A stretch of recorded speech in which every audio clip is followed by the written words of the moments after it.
Paris est une ville qui a toujours eu beaucoup de partenaires à l'international.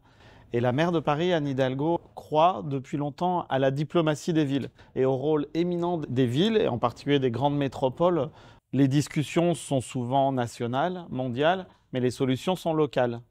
Et donc, bien sûr, la réalité des villes, leur impact, leur capacité à trouver des solutions innovantes pour limiter le changement climatique, mais aussi beaucoup pour s'y adapter, pour protéger les populations à l'avenir de ce choc climatique. Leur rôle est éminent et c'est pour ça que Paris essaie toujours de projeter cette action avec les autres villes. Ça peut se faire de plein de manières différentes.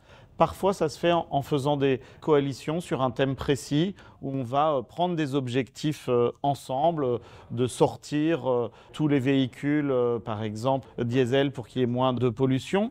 Ça va être avec des villes européennes d'aller devant la justice européenne pour contester des mesures prises par la Commission européenne et qui favorisent trop le lobby des véhicules polluants. Donc, il y a différentes stratégies.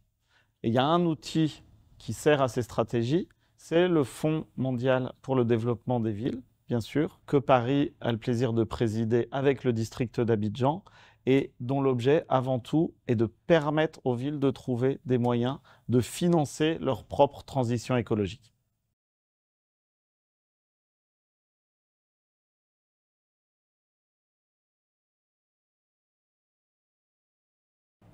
Pour une grande ville très ancienne comme Paris, déjà construite pour l'essentiel, il y a un enjeu d'adaptation au changement climatique, de neutralité carbone à atteindre. Nous avons un plan climat, air, énergie, bien sûr, avec des objectifs très précis.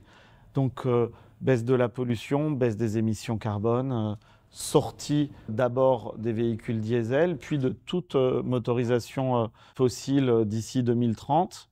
Des enjeux en termes d'éco-rénovation des bâtiments, aussi bien des bâtiments publics que des logements, où il reste beaucoup à faire dans une ville avec de l'habitat assez ancien, souvent mal isolé, et où donc on le voit en ce moment avec la crise énergétique, les coûts pour se chauffer peuvent absolument exploser. Et puis, la transition de la ville, ça va être une transition très importante de l'espace public, une transformation, beaucoup moins de voitures, beaucoup plus de place pour les piétons, pour les mobilités douces, en particulier une révolution cycliste qui a eu lieu en quelques années, très accélérée par la crise sanitaire. Et puis, remettre de la nature, casser les îlots de chaleur très importants dans une ville minérale quand il y a des épisodes de canicule, et donc planter de la pleine terre, des arbres, pour permettre de résister en particulier aux pics de chaleur et aux chocs climatiques.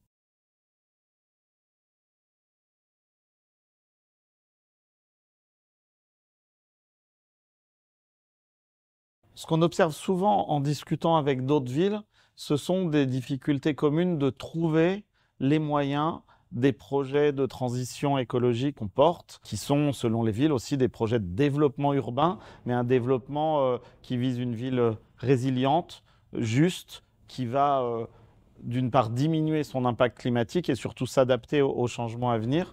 Comment trouver les moyens de le financer? Comment avoir accès à des outils de financement? Paris est une grande ville qui peut émettre ses propres outils de financement et a un accès de ce point de vue-là privilégié.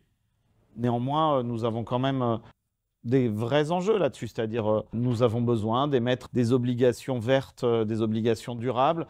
Nous caractérisons l'intégralité de notre budget en fonction de son impact climatique pour que les financeurs voient immédiatement la réalité de la transition qui est financée par de tels biais. Nous inventons des nouveaux outils, y compris des outils, par exemple, de réorientation de l'épargne vers de la compensation carbone à usage local. D'autres villes ont les mêmes difficultés et souvent la même indifférence de la part de pouvoirs centraux. Bien sûr, ça dépend beaucoup des contextes nationaux, des contextes politiques, mais souvent une vraie indifférence de la part des pouvoirs locaux qui portent les sujets environnementaux éventuellement d'une manière très théorique, mais non pas le caractère opérationnel, la faisabilité, le savoir-faire proche du terrain que peuvent avoir des élus locaux, des responsables d'autorités locales. Et alors, à ce moment-là, la discussion devient budgétaire.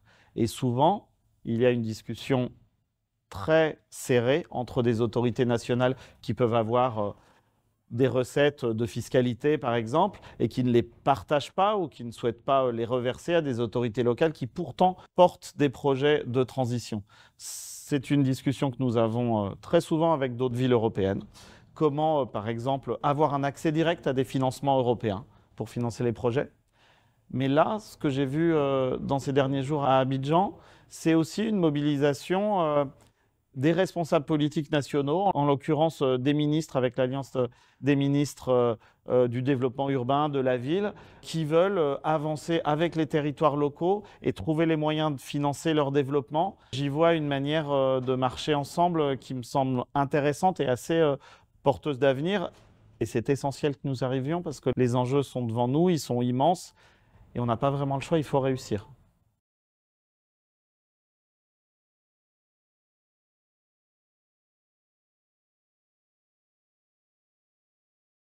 Avec le Fonds mondial pour le développement des villes, Paris et le district d'Abidjan et toutes les grandes villes qui s'impliquent dans le FMDV souhaitent vraiment porter des modalités très pratiques, très opérationnelles pour des villes, pour réussir à définir des projets d'investissement qui vont avoir un impact climatique le plus intéressant possible et proposer à des bailleurs, à des organisations internationales, à des bailleurs internationaux qui n'ont pas toujours par leur masse une vue à l'échelle de la granularité d'une collectivité locale, qui vont trouver peut-être que ces projets sont petits, mais leur donner une cohérence à l'échelle d'un pays, à l'échelle d'une région, pour avoir ce lien de confiance qui se fait et avoir des financements qui arrivent effectivement pour des projets porteurs d'avenir et de bien-être pour les populations.